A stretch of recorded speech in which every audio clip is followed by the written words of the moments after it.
Hi, you are watching Revenge of Reddit. I received a message from the thief who stole my wife's cell phone. She is cheating on you. I have the proof. Do you want me to help you get revenge? My morning started completely normally. I said goodbye to my loving wife and left for work, not imagining that that day would change my life forever. How could you know that?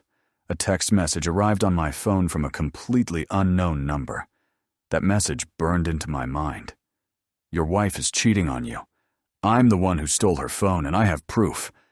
I went completely numb. What the hell was happening? It wasn't a lie that my wife's phone had been stolen a few days earlier. She told me she was walking down the street, talking on the phone, when a man on a motorcycle snatched it and disappeared quickly. She said she had locked the device as soon as she could, but she hadn't filed a police report because she thought it would be useless, since she hadn't even managed to see the thief's face. She said it was so fast that she barely reacted. After that first message, another arrived. If you want, I can send you the photos I have. In that moment, I thought it was a scam, a thief trying to get a little more money.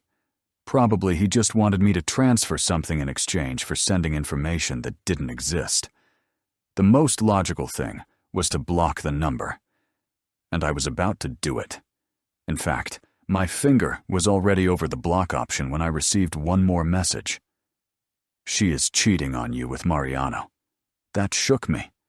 Mariano was my wife's supervisor. She had mentioned him several times. According to her, they were friends. I knew him. We'd even bumped into each other a couple of times at company social events. He seemed like a decent guy, somewhat serious, but I never suspected anything.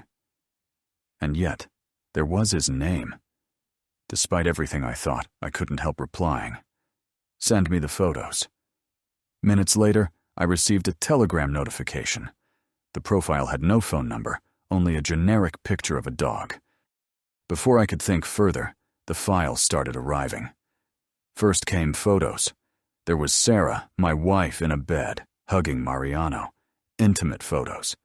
Then screenshots of messages, dozens of conversations, some explicit, others everyday, but all revealing a relationship that was nothing like a professional one. Then came audio files, videos, everything. It felt like someone had dumped a ton of cold cement on me. How could she have done that to me? Just days earlier, we had been talking about having children. She had been excited about the idea. She even hugged me crying when I said I felt ready. And now I found out that, while she talked to me about starting a family, she was sleeping with another man. After the last video, a new message arrived. I'm sorry, brother. I may be a thief, but I hate cheaters. If you need me for your revenge, write to me. I was furious. I read everything over and over. My hands trembled, my chest hurt, and I felt nauseous. Sarah had been cheating on me for quite some time. I knew it from the messages. There were conversations dating back months. Dates of meetings, plans, even conversations where they talked about me. And what destroyed me most was reading how they mocked me. In the most recent messages, they talked about my desire to have children. Sarah told Mariano that this was perfect, because they could have intimacy without protection, that now they had an excuse to stop using protection. Can you understand that level of betrayal? I couldn't concentrate at work. Part of me wanted to go straight to her company, stand in front of her desk, and scream in her face. Reveal everything in front of everyone. Unmask her. Expose her. Make her go through the greatest shame of her life. And Mariano as well. Because yes, Mariano was married. He had 2 children. I could ruin his life if I wanted. And believe me, I considered it. But that wasn't enough. I didn't just want it to be known. I wanted her to pay, to crawl, to suffer, to feel a fraction of the humiliation and disgust I was feeling. I wanted blood, revenge. And in that moment, an idea occurred to me. So despicable that even I was surprised at how low I could stoop. But in that instant, I had no doubts. I didn't feel guilt, only rage. And the truth is, from that point, I never stopped. I wrote to the thief. For ease of narration, I'll call him Roberto. I sent him a single message. I will need help to make her pay. I want her to confess everything, to crawl and beg me for forgiveness. Would you help me with that? A moment later, the reply arrived. Count on it. I want you to know one thing before I continue. Roberto and I talked about many things, but he was always very careful with what he said. He never gave me information that could compromise him. No names, no locations, no technical details. But, on the other hand, he never asked me for money, nor tried to take advantage of the situation. All he did was because, in his own words, he hated seeing a man being deceived by someone he trusted. That afternoon we spoke by message for a long time. I was still in shock, but also with a rage that simmered inside. We decided to start softly, nothing that would put anyone in danger, just to see how far we could press Sarah and measure her reaction. Roberto would write to her from a disposable number, telling her he was the one who stole the phone. He would tell her he knew everything about her infidelity, and that, if she didn't want me to find out, she would have to pay him. The amount we agreed on was $10,000. It was an amount she couldn't get on her own, especially without raising suspicion. He sent the message just as I was returning home, and as soon as I crossed the threshold, I saw her. Sarah was nervous. It wasn't easy to explain, but I noticed it immediately. She looked at me with a mixture of fear and confusion, as if she expected me to say something, but at the same time hoping I wouldn't. I asked her what was wrong, if she was okay, and she answered yes, that everything was fine. I pressed a bit more, and she told me she'd had a bad day at work, that they had many internal problems, that her boss was in a bad mood, and she didn't want to talk about it. She spent the rest of the night glued to her phone. She went to the bathroom at least 4 times and locked herself in for several minutes. Meanwhile, Roberto was sending me screenshots of his conversation with her. Sarah told him it was impossible to get that amount of money, that she had no way to come up with so much so quickly. He replied with coldness. Then I'll ask your husband how much he's willing to pay for the proof of your betrayal. She begged him not to do anything, to give her time, that she needed to think. Roberto agreed to give her a week. Not a day more, he wrote. That night, Sarah went to bed without saying a word. She didn't want to watch videos, or read, or talk. She turned over and stayed silent. I said nothing. I just stayed by her side, pretending nothing was happening, while my head boiled. In my conversations with Roberto, I tried to understand how he had discovered all this. I asked him how he had accessed the phone's information. Isn't a phone supposed to be locked when a theft is reported? He didn't go into details, but he explained enough. Sarah was talking on the phone when he snatched it, so the device was unlocked. He had the habit of keeping it on for a while to see if there was anything useful before selling or pawning it. That's when some photos arrived, intimate photos. Out of curiosity, he reviewed them and realized immediately, from the conversations, that the man who appeared with her was not her husband. That, according to him, is what made him angry. He told me he contacted someone who specializes in examining and cloning phones before selling them, and asked him to make a copy of everything. That was when he found my data and decided to write to me. That was the version he gave me, and I have no idea how all that works. Returning to the story, the next day Roberto completely ignored Sarah. She sent him several messages trying to negotiate. She asked for more time, said it was impossible to gather that money, and begged him to have compassion. He didn't reply until the evening. Now there are 6 days left. Meanwhile, at home, Sarah still hadn't confessed anything. She looked nervous, worried. Her face was more washed out than usual, with dark circles and an anxiety she couldn't hide. But when I asked her, she stuck to the same lie. Problems at work. So Roberto and I decided to pressure from another angle. This time he contacted Mariano, Her lover. He told him practically the same. He knew everything, had proof, and if he didn't want his wife and children to find out, he had to pay. Mariano's reaction was different. At first he threatened to go to the police. He told Roberto he'd report him. Roberto replied calmly, "All right. Then I'll send everything to your wife and let him deal with it." A few hours later, Mariano changed his tone. He said he needed time to gather the money, that he didn't have it all at that moment. That way, we left Sarah without the support of her lover. Meanwhile, Sarah tried to find a way out that would save her without confessing what she had done. That was what infuriated me most, her ability to lie, to keep pretending everything was fine while clearly doing everything to cover it up. On the third day, she made a proposal that confirmed everything. She came to me in a sad, almost trembling voice and told me her parents were going through a bad financial situation, that they didn't want to say anything out of shame, but they needed help. She asked me to withdraw money from our savings account. She promised she would return every cent herself, but she begged me not to tell her parents so as not to make them feel bad. I cannot describe the disgust I felt. Now she was dragging her parents into her lie. So we tightened the pressure. Roberto wrote to her again. This time, with a new type of pressure, he asked her to send naked photos. He said he was tired of waiting. Sarah refused. She said she would never do such a thing, that he couldn't ask that of her. And he replied, "I already have many photos of you being unfaithful, and the videos are explicit. Don't play innocent with me now." And in the end, she accepted. I couldn't believe it. Roberto sent me screenshots of everything. There was my wife drugging herself, humiliating herself, sending photos to avoid me finding out the truth. But even so, she didn't confess. How far would she be willing to go? Roberto wanted to know. He asked what else she would do. She answered, "Would you sleep with me so I don't tell your husband?"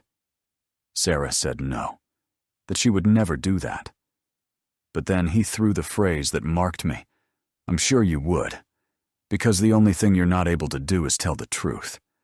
Why don't you confess everything?" She didn't answer, and neither did I. So we went further. Roberto asked her to record a video having sex with me.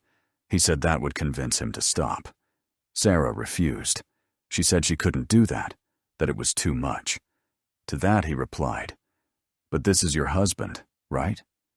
If you could record yourself with your lover, why not with your husband?" She begged him. She cried. She asked him not to force her. And then he said he was bored, that he imagined she wouldn't do it. He said he was bored, and that he would send everything to her husband at once. And there she accepted once more. She said she would send the video. Roberto sent me the screenshots immediately. I was frozen. I couldn't believe it. While I was still reading those conversations, Sarah came out of the bathroom with an odd expression. She stood for a while by the nightstand, pretending to look for something. But I saw it. I saw how she positioned her phone pointing at the bed, trying to hide it. And out of nowhere, she stripped. She told me it had been a long time since we had been intimate. What did she want to be with me for? That she had missed me? But I only felt disgust toward her. I told her my head hurt and that I didn't feel like it. I turned my back in bed, not looking at her. She insisted, but I repeated no. Another day, maybe? Eventually, she locked herself in the bathroom, and very softly, I heard her crying. I could have felt pity for her, but the fact that even now she kept denying everything without confessing repulsed me. And then I snapped. That woman was worth nothing. She wasn't worth my time. But she wouldn't go so easily. I couldn't allow everything to end like that. She would pay. For her infidelity, for her lies, for every fake tear she shed while continuing to sleep with another. And I would make her feel more than regret. So we launched the final attack. It would be her last chance to confess everything. There would be no more remittances. Roberto wrote to her with a new message, colder than ever. You no longer need to give me the money. You will do a job for me. And with that, this ends. She answered immediately, nervous. What kind of job? What do you want me to do? Roberto didn't bother softening the matter. He replied, It's easy. You just pick up a package and take it to an address. There they will return your phone. And with that, everything ends. Sarah asked what was in the package, to which Roberto answered, And what do you think? They are not candies. Obviously, they are drugs. Sarah refused at first. She said she was almost gathering the money, that she was collecting everything she could pay. But he cut her off. Stop the nonsense. This is not a game. If you don't accept right now, I'll send everything to your husband. She accepted. She was willing to commit a crime, to do anything but tell me the truth. Anything but face her actions and confess. And before you judge me, I want this to be completely clear. She could have stopped at any time. She could have said no and told me the truth, but she never wanted to do it. And that was her sentence. We went ahead with the plan. Roberto gave her an address to pick up the package. They agreed she would do it on Saturday at 4 in the afternoon. She should go alone, in her car. Just stop on a corner, lower the window, and receive the package. Nothing else. Then she had to take it to a different address. And there, according to him, they would return her phone, and everything would be over. On the appointed day, Sarah left the house nervous. She disguised her departure saying she was going to visit a friend, but it was clear she was tense. I followed her at a distance. I was in another car, without her seeing me. Despite everything, I felt pity. She had been my wife. We had grown up together, and now she was driving straight toward her ruin. She stopped exactly where Roberto had indicated. A motorcycle approached, as expected, and through the window, they handed her a sealed small package wrapped in brown paper. She took it and continued driving. A few minutes later, Roberto sent the delivery address. He reminded her not to forget to ask for her phone. She replied with a simple okay and continued on her way.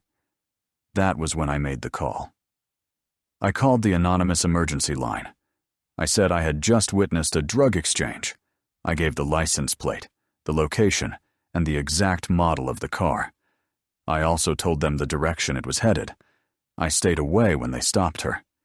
It happened at a traffic light, shortly before reaching the destination. 3 patrol cars surrounded her car. She did not resist. She got out frightened, raising her hands, saying she didn't know what was happening. But when they inspected the package and found what it contained, she was handcuffed immediately. That same afternoon, I had my last conversation with Roberto. He told me the drug was practically garbage, of very low market value, but sufficient to justify an arrest for possession. With what I got from Mariano, I'm more than paid, he wrote. Now, delete all these messages. We won't speak again. And he disappeared. A few hours later, Sarah called me from the police station. She sounded desperate. She cried, wailed, begged. She asked me to come, that it was urgent. I went without saying anything, making no promises. When I arrived, she was in an interrogation room. She looked at me with wide eyes, mascara running, hands trembling. The first thing she said was, I didn't know what that package was. I swear to you, a stranger threw it at me through the window. I didn't know anything. I'm scared. At first she insisted on that it was all a misunderstanding, and I just passed by, that I didn't understand anything. But as hours passed, and under pressure, she broke. She ended up confessing everything. She told how her phone had been stolen, how afterwards someone contacted her and began to blackmail her, how they demanded money, how they threatened to tell me the whole truth, how they pressured her to send photos, to do things she didn't want to do. Finally, they told her that if she made that delivery, everything would end. And then, between sobs and with a husky voice, she said it. Everything I did was to protect our marriage. I didn't want to lose it. When my lawyer told me this, I couldn't bring myself to believe it. Sarah said she had done it to protect our marriage. Not her lies, not her double life. No, she insisted that she had done everything for us. And with that confession, I started the divorce. I presented myself as a victim and provided all the necessary evidence. It wasn't hard to prove that she had accepted to transport a suspicious package, being fully aware she was being manipulated to hide her prolonged infidelity. Sarah begged me for forgiveness. She told me she was confused, that she didn't know what she was doing, that we had known each other since childhood, that I shouldn't leave her, that we could still save what we had. But none of that changed what she had done. Justice didn't take long to act. She was formally charged with possession and transport of illegal substances with knowledge of the act. It didn't matter that she had been manipulated. It didn't matter that she cried. It didn't matter that she said she didn't know. She had agreed. She had accepted. And she had acted. She was an accomplice. She was sentenced to 8 years in prison. And while all this happened, I made sure her lover got his as well. I compiled everything. Videos, audios, screenshots, dates, locations. Everything that involved Mariano. I sent it anonymously to his company's internal email. I also shared it with some of his contacts.